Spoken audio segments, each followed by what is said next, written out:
Okay, we're on a bit of a twofold mission this afternoon. We've probably got an hour, couple of hours before it drops sort of darkish, but there's a couple of things. Firstly, rifle's underloaded being basically magazines on, there's no rounds in the chamber and it's secured on the bike, so that I have it like that so that if we have to get off the bike for any reason I can just engage around and we can stalk. So just to explain why the bolt's closed and the mag's on, that's the condition it's carried in there. A couple of things. This morning while we're out stalking we spotted a hind. I was kind of definitely carrying a leg. I'm not quite sure how. Could have been rutting activity, could have been an old injury, but it's was speaking to the keeper up here as well. He'd seen it, so it's kind of hanging around in an area up above the sort of junipers at the top side of the wood. So it's obviously living in a broadleaf wood, probably just across our back here. So we're just going to go and have a look at that and just see if we can see it, because obviously I'd like to just check that out. I mean, if it is injured, if it's got a bad wound, then we'll try and shoot that. Don't like injured animals on the hill, so we're going to assess that. And the second thing is, idiot here dropped my stag call a couple of days ago, and I think it's kind of broadly in the same area, which is where we recovered some a stag from sort of about 3 days ago. So we're going to stalk through the wood. I'm actually going to retrace my steps and see if we can find my stag call as well. But the main function really this evening is to try and get to see if we can see that hind and put it out of its misery if needs be. So that's the plan.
Okay, so this is the restock site. You can see very young,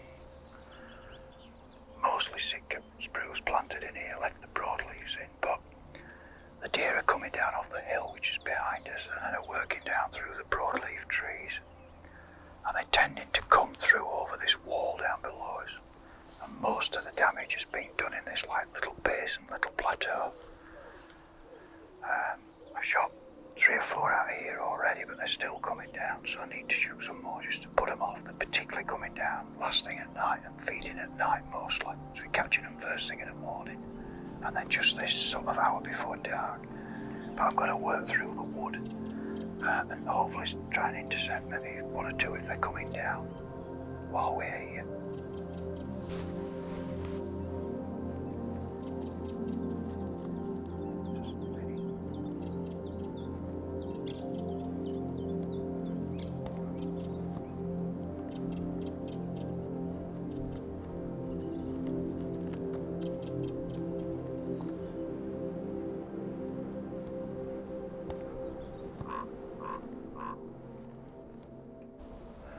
Okay, you can clearly see the regular recent tracks through the rushes there. You can see them working down off the hill, down the banking, coming through the rushes, and then they're coming through to these 2 or 3 main gaps in the wall and going onto that restock there. So mostly this is taking place at night. You can see them starting to drift off the hill just as the light starts to go.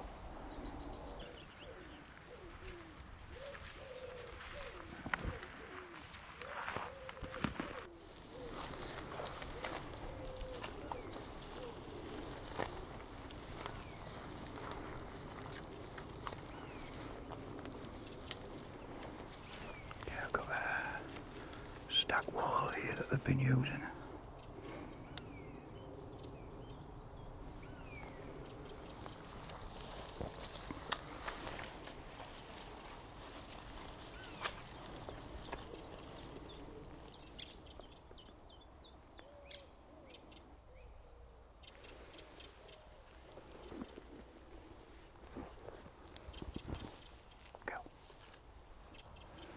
Okay, you can see here where this is right on the edge of the hill now, this bracken bank. There's a forwarded track just up above it, and then we've got open hill pushing up through some of the old ancient woodland, which is one of the reasons why it's kind of a site of special interest. There's some ancient junipers, juniper communis grow here, and you can see the open hill just up beyond us. The deer tend to lie up on the tops and then they'll migrate down.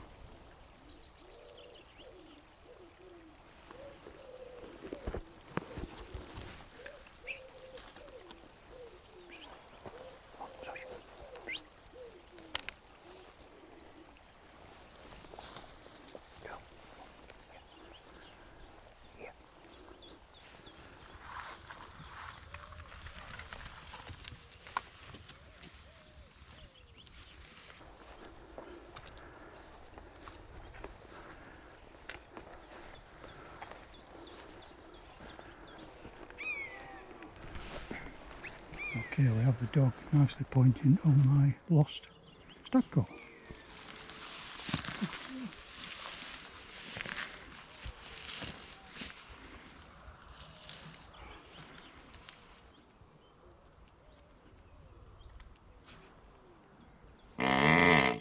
Still works. So that is part 1 of the mission accomplished. Now we're going to try and find this hind.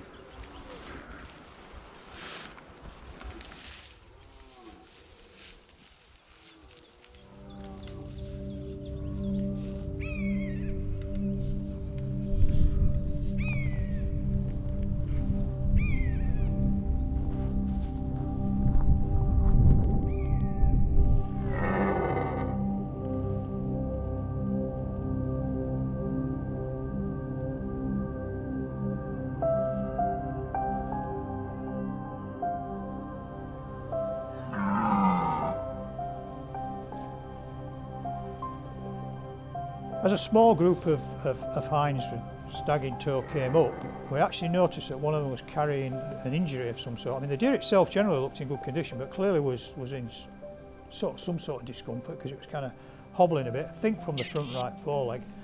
So kind of watching that as it came up, and obviously that's the one that I wanted to try and shoot. And it basically followed really quite a nice line, came to a point about 150, 160 metres below us, kind of stopped a bit and then kind of turned right to come across in front of us. And when the hind stood clear on her own from the group, which she did, fortunately came into a position where we were able to take the shot.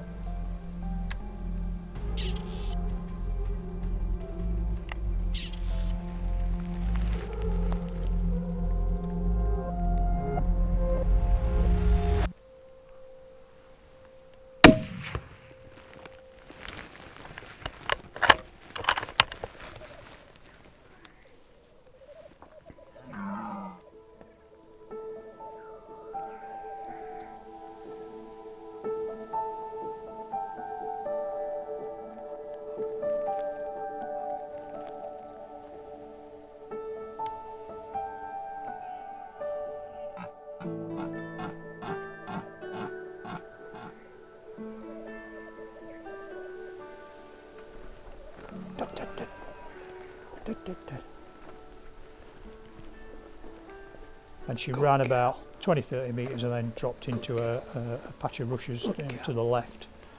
So really it was a good deer to take. Interestingly, I went forward to do the growl up. There was actually no evidence of any sort of an injury. I couldn't see anything on the the external examination. There was no obvious signs of anything, no sort of bullet injury or maybe no break or something like that. But basically, because there was the hind was limping, it's not one that I would tag and put into the food chain. So that one wouldn't go to the dealer. We will keep that out, and effectively I'll skin that off and have a look at that.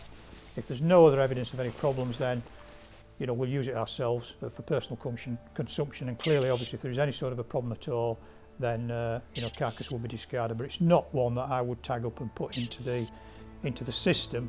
I prefer to have a look at that myself and find out just if there was anything, any sort of idea of what was causing that limp.